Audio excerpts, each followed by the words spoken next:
Baik, Assalamualaikum warahmatullahi wabarakatuh dan selamat pagi. Bagaimana suara saya jelas?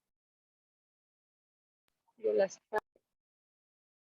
Oke, kita lanjutkan kuliahnya.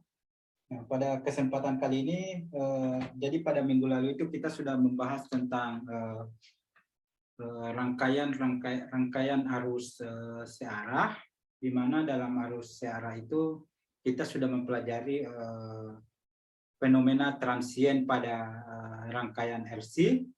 Kemudian kita bahas rangkaian setara Thevenin dan Norton. Nah, pada kesempatan kali ini kita akan melanjutkan pembahasan kita tentang arus bolak-balik.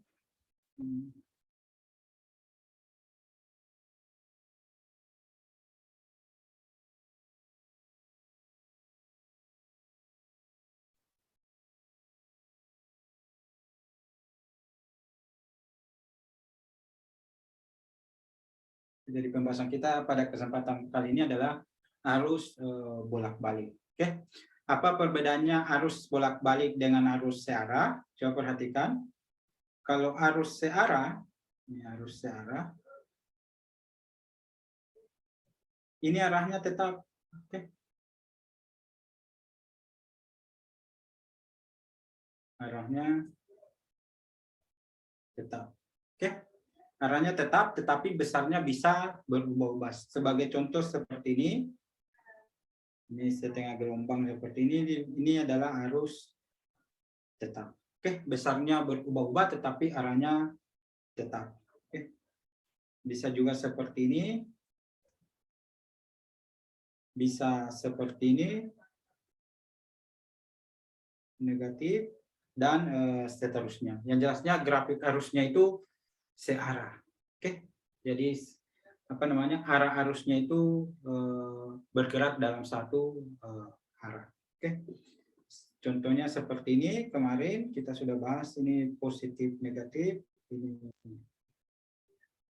R, misalnya kita tahu bahwa dalam rangkaian ini arus yang mengalir arahnya seperti ini. Oke, ini namanya arus searah. Oke, arus bolak-balik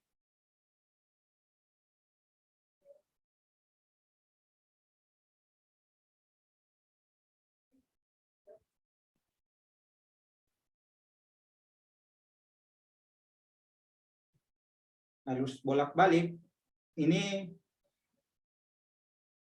arah dan besar yang berubah terhadap waktu.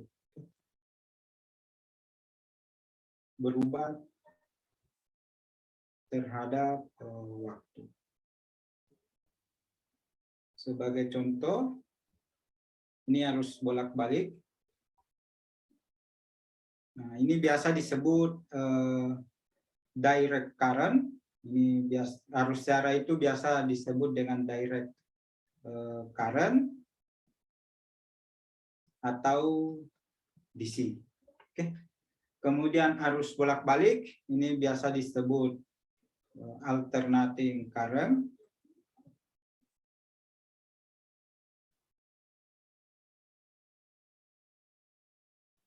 Nah, ini biasa kita sebut dengan AC. Oke. Sekarang listrik yang Anda gunakan di rumah Anda itu adalah arus AC. Oke. Kemudian listrik yang masuk ke dalam HP Anda itu adalah arus DC. Jadi ada yang mengkonversi dari arus bolak-balik menjadi arus searah. Oke. Nanti kita pelajari di fungsi dioda sebagai penyarah. Pada kesempatan kali ini target kita adalah Anda bisa membedakan karakteristik arus searah dan arus bolak-balik. Contohnya seperti ini. Oke, arus bolak-balik.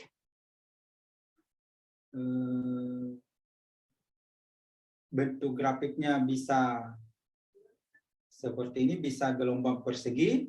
Nah, coba perhatikan yang di ini menyeberang ini. Oke. Jadi arahnya berbalik gitu. Jadi pada saat dia di sini arah arusnya berbalik. Di saat di sini berbalik lagi, di sini berbalik lagi. Jadi dia berbalik dari waktu ke waktu. Ini gelombang persegi. Nah, kalau gelombang yang paling umum itu sinusoidal seperti ini. Oke. Berbentuk gelombang sinusoidal. Oke.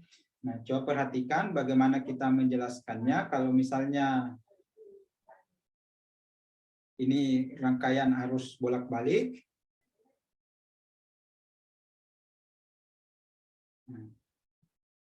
Kalau misalnya di sini positif, di sini negatif polaritasnya, arus yang mengalir itu yang bagian ini.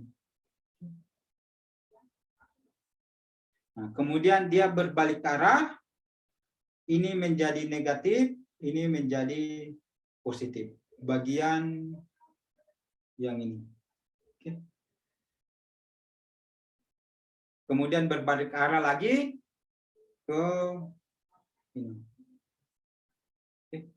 Dan seterusnya. Seperti itu apa karakteristik dari sebuah arus bolak-balik. Oke. Bagaimana cara membuat arus bolak-balik? Saya kira kita sudah bahas di kuliah listrik magnet kemarin. Sekedar review saja.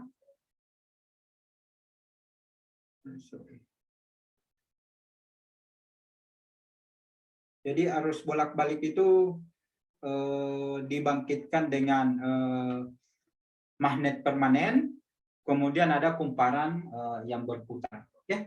Kalau di PLTA yang biasa yang kita gunakan, kumparan yang ini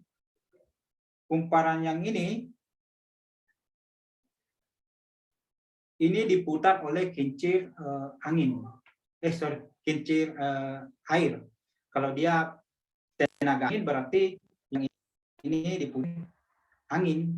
Jadi kalau tenaga uap berarti kincir itu diputar oleh uap. Kumparan itu diputar oleh uap.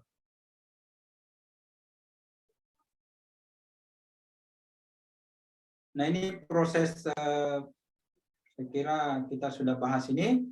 Jadi munculnya IMF itu adalah perubahan timbul akibat adanya perubahan flux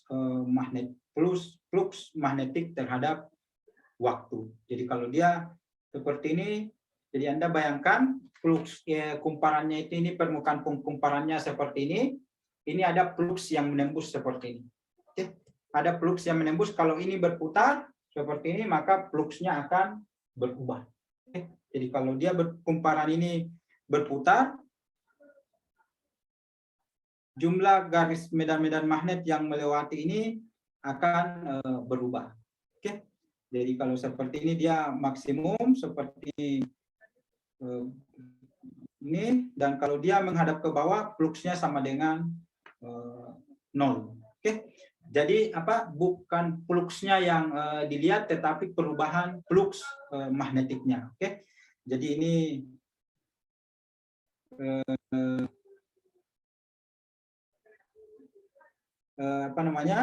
arus tegangan yang dihasilkan, ini flux magnetiknya. Oke. Jadi semakin cepat fluxnya itu berubah atau semakin cepat putarannya, itu perubahan fluxnya juga semakin besar. Nah, silakan cek kembali di catatan listrik magnetnya. Di sana kita jelaskan hukum Faraday untuk menentukan besarnya, dan kita menentukan arah arusnya. Minus ini muncul di sini akibat hukum Lenz. Oke, Anda buka kembali catatan kuliahnya yang bagian itu. Itu sekilas tentang arus bolak-balik.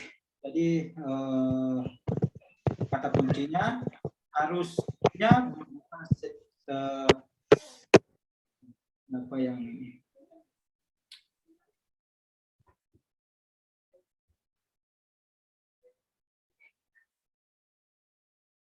jadi arusnya berubah besarnya dan arahnya terhadap waktu. Oke. Nah, secara matematis, arus bolak-balik itu dinyatakan dalam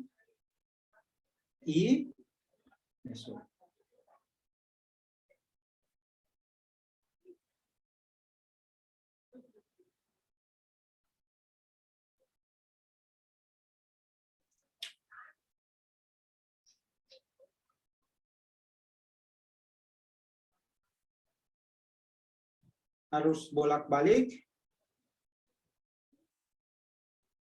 Ini mungkin Anda pernah lihat seperti persamaan gelombang.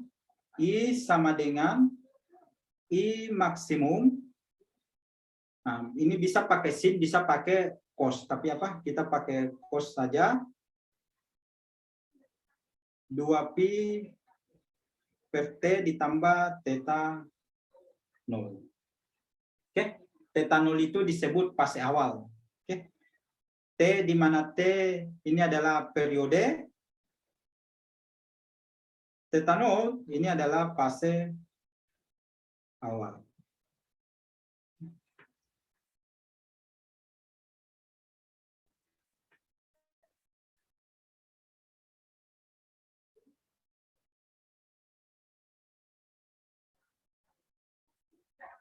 Bagaimana memvisualisasikan fase awal itu? Coba perhatikan. Kalau kita punya gelombang sinusoidal seperti ini,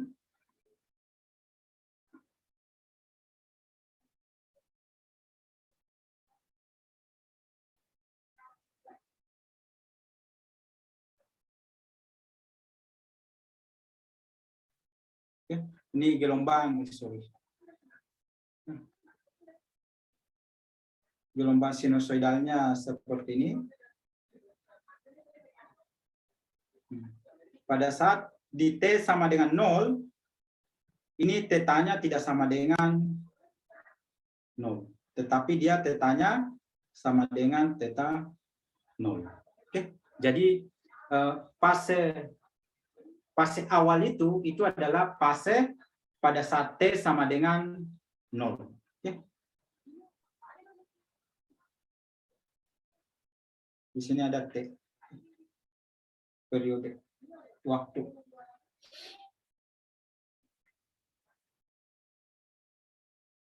Nah, misal seperti ini.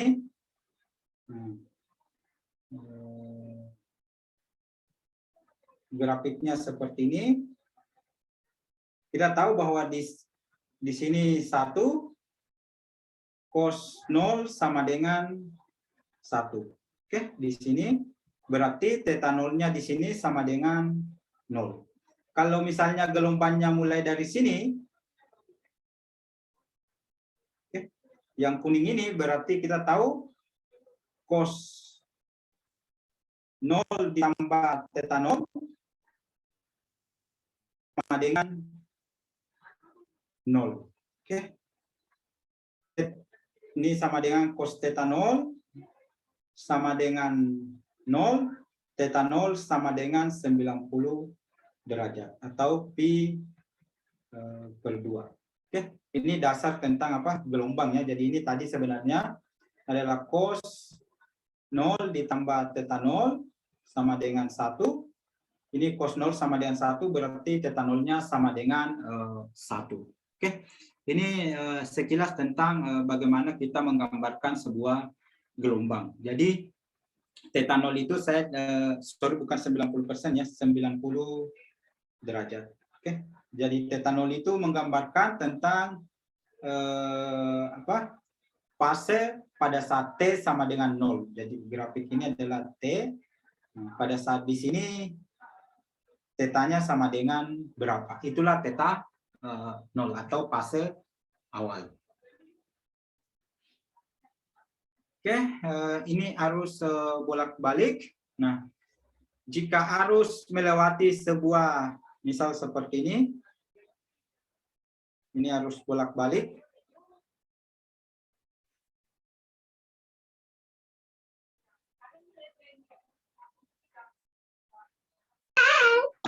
Besar mau pernah.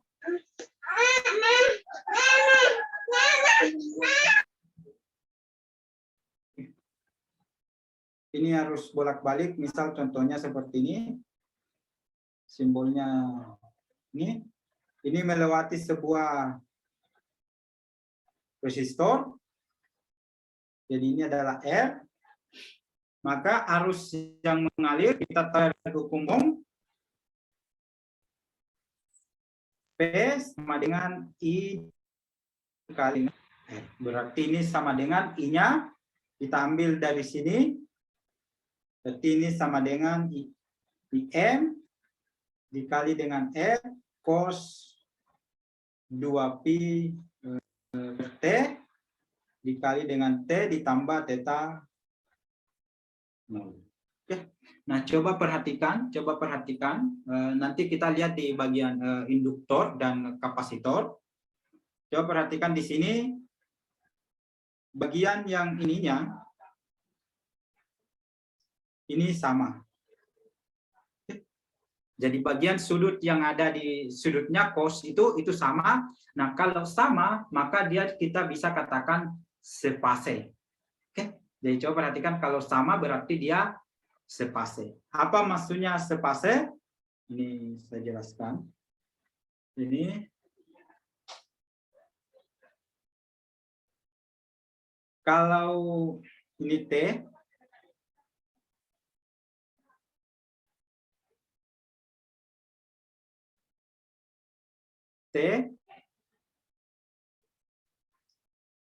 kalau misalnya ini adalah, ini adalah arusnya, ini I, nah P-nya bentuknya seperti ini.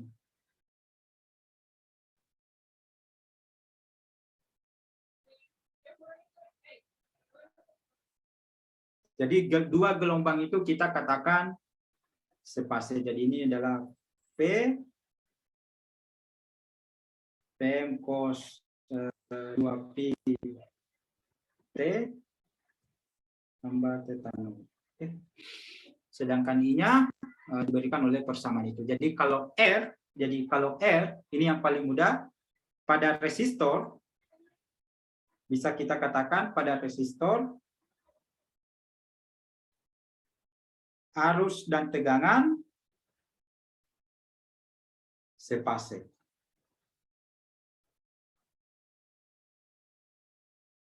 Sepase. Oke, atau mempunyai fase yang sama. Oke. Jadi kalau gelombang, mungkin Anda dapat di kuliah fisika dasar atau di kuliah gelombang. Kalau dua gelombang sepase itu bisa kita jumlahkan secara dia akan saling menguatkan gitu. Jadi interferensinya maksimum, atau konstruktif. Kalau dia berlawanan fase, interferensinya destruktif. Itu Anda pelajari di mata kuliah gelombang. Selanjutnya, nah di dalam arus bolak-balik, saya perhatikan kita agak berapa sifat arus bolak-balik, besaran yang berkaitan dengan arus bolak-balik.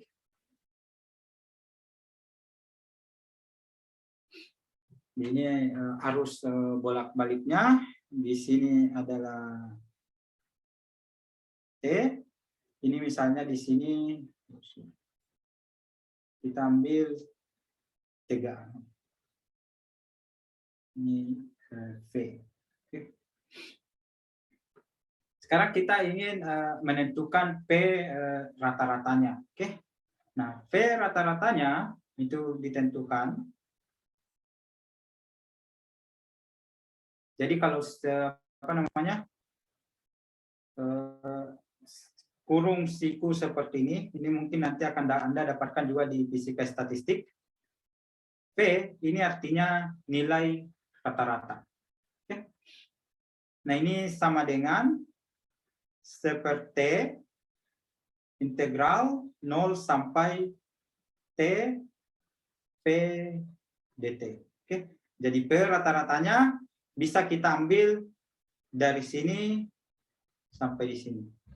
Untuk satu gelombang. Jadi nilai rata-ratanya bisa kita ambil di situ karena itu fungsi periodik. Jadi kalau fungsi periodik, nilai rata-ratanya bisa kita ambil satu periodik saja. Ini kalau Anda selesaikan, ini jadinya seperti integral 0 sampai T 0 sampai T PM cos omega T ditambah theta 0 Jadi ini omega 2pi per periode itu biasa ditulis dengan omega. Oke, kalau ini kita selesaikan, hasilnya sama dengan 0. Oke, jadi apa namanya? Kenapa 0? Jadi kalau ini, yang bagian ini kita jumlahkan, yang bagian ini, dengan bagian ini kita jumlahkan, satunya positif, satunya negatif, ya rata-ratanya sama, pasti sudah sama dengan 0. Oke, jadi tegangan rata-rata arus bolak-balik itu sama dengan 0. Oke. Kemudian I rata-ratanya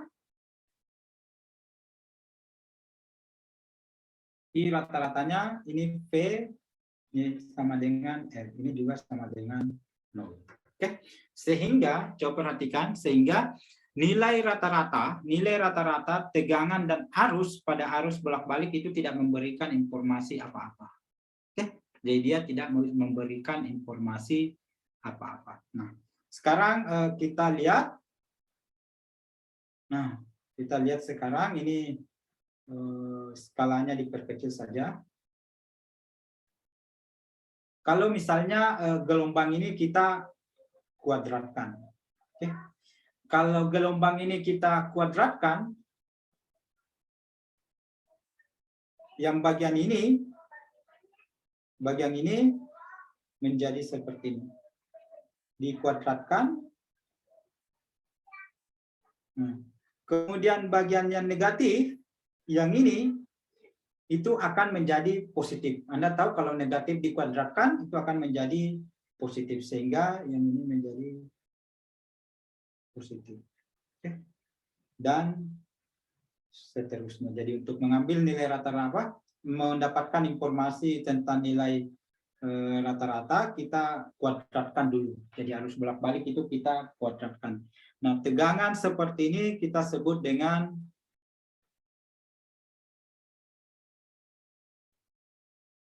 tegangan RMS. Oke, mungkin apa?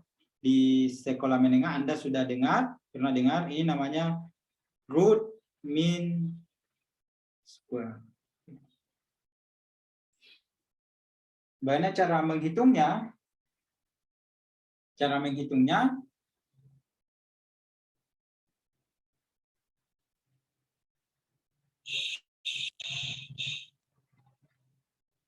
RMS berpangkat 2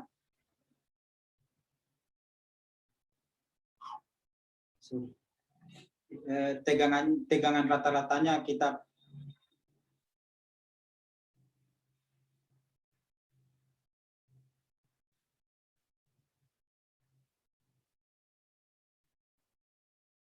P pangkat 2 sama dengan PM pangkat 2 cos pangkat 2 omega T ditambah theta 0. Oke, jadi ini kita pangkat 2-kan dulu. Jadi kalau kita pangkat 2-kan ini, coba perhatikan, kalau kita pangkat 2-kan hasilnya seperti ini. Oke. Nah, kemudian kita rata-ratakan. Oke, kita rata-ratakan P RMS berpangkat 2 ini sama dengan seperti integral 0 sampai T PM pangkat 2 cos pangkat 2 omega T theta. Nah, kalau ini kita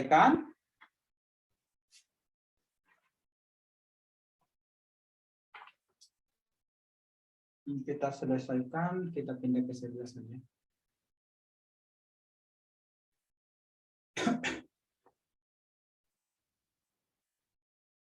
Ini P RMS berpangkat 2 sama dengan P PM pangkat 2 per T integral 0 sampai T cos omega T ditambah theta 0. Oke. Ini pangkat 2. Kita ingin menyelesaikan seperti ini, mungkin di matematika dasar Anda sudah Anda pelajari, cos pangkat 2 alfa, ini sama dengan 1/2 ditambah 1/2 cos 2 alfa. Oke. Jadi coba bandingkan dengan ini, alfanya adalah yang ini. Oke. Sehingga kita dapatkan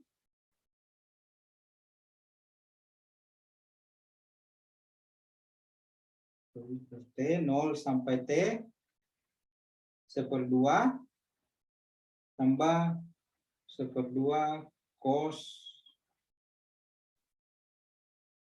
2 omega T ditambah 2 theta dt. Ini kalau diselesaikan, yang ini sama dengan 0, yang ini PM per T, yang ini hasilnya 1/2 T.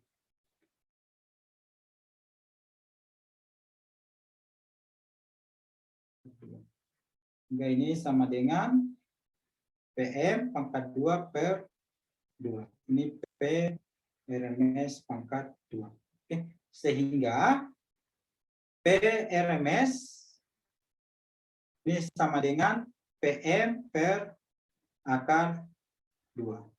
PM ini adalah tegangan maksimum. Oke. Jadi PRMS itu sama dengan tegangan maksimum. Dengan cara yang sama, IRMS itu sama dengan I maksimum dibagi dengan akar 2. Sebagai contoh, nah listrik di rumah Anda yang 220 volt itu sebenarnya adalah P RMS. Oke, ini PLN, ini 200 volt. Oke, listrik di rumah Anda itu PRMS-nya 200 volt. Kebetulan PLN di Indonesia, PLN itu mempunyai frekuensi 50 Hz. Oke. Sehingga kalau kita mau gambarkan, berarti ini omeganya, omega itu sama dengan 2pi per T atau 2pi F. Oke, ini 2pi kali 100 T. Berarti ini 200 T. Sorry. 200 tidak ada T-nya. 200 pi. Sehingga kemudian tegangan maksimumnya PRMS ini sama dengan PM dibagi dengan akar 2. Sehingga PM-nya sama dengan akar 2 kali PRMS-nya 200. Oke, 200 akar 2. Sehingga tegangan pada tegangan PLN V sebagai fungsi dari waktu itu P maksimum cos omega T ditambah theta 0. Oke. Sehingga ini V T PM-nya 200 akar 2 cos, nah ini omega T berarti omeganya 100 pi dikali dengan T ditambah theta 0. Oke. Jadi ini contoh saja. Oke, jadi PRMS itu sifatnya seperti itu. Nah, sekarang kita tahu daya listrik P sama dengan P pangkat 2 per R. Oke.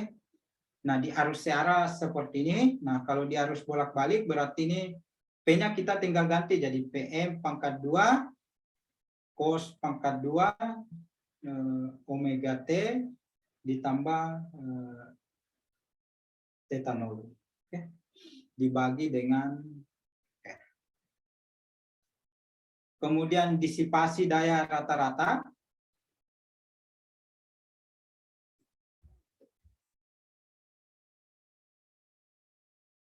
ini P sama dengan P pangkat 2 dibagi dengan R.